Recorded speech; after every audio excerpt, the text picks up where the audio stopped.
So let's go over everything I highly suggest you do when 2.0 launches this Wednesday. A lot of activities that I mention here are to do with exploration, but there are some that deal with a few extra activities like a weekly grind. So without further ado, let's get into the first thing, which is the introduction quest. Also, very quickly before we begin, these aren't in any particular order, it's just how I came up with them, and some of the gameplay that you will see won't be in correlation with what I'm talking about. With the release of almost all zones in Genshin Impact, be it Dragon Spine, the Golden Apple Archipelago, or the Serena Teapot, there is always a quest that introduces you to the zone. These quests can get pretty lengthy, and especially this time as we're getting a major patch with a completely new continent. During this quest, expect to be introduced to some of Inazuma's mini-games, enemies, and creatures that you will find around the map, and you most likely will meet some of the new characters. So expect a pretty hefty intro quest. Some pretty important exploration I suggest everyone doing, and I will cover in detail when 2.0 actually launches, and it's the hunt for the Electroculus or Electroculus or whatever they're actually called for Inazuma. You'll want to gather these to hand them into the Electro Archon Waypoints to gain whatever buff they are planning on giving us. For a quick refresh, because we haven't had to do this in so long, the Electroculus will be the Electro variant of the Animoculus from Mondstadt or the Geoculus from Liyue. These can be fairly tricky to find, especially in a brand new zone, and I will have a guide video on their location as soon as possible.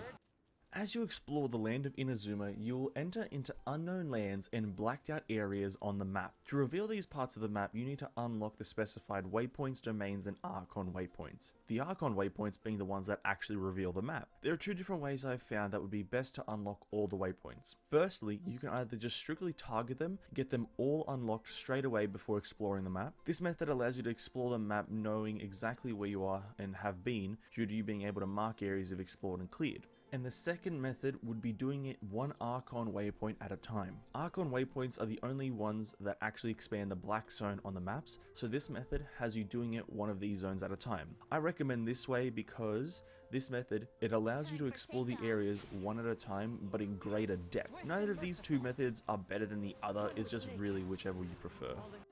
So the last bit of exploration would be to do any and all, and when I say any and all, I do mean it. Mini-games, chests, groups of monsters, events, anything and everything you see, I recommend you explore and pick up. The sheer amount of adventure rank experience you can get from chests, along with artifacts for milling, weapon level up material, and more is massive. What you're seeing is some of the minigames you can encounter when traveling and exploring the land of Inazuma. These images came from the Inazuma diaries that Paimon has been posting on Twitter.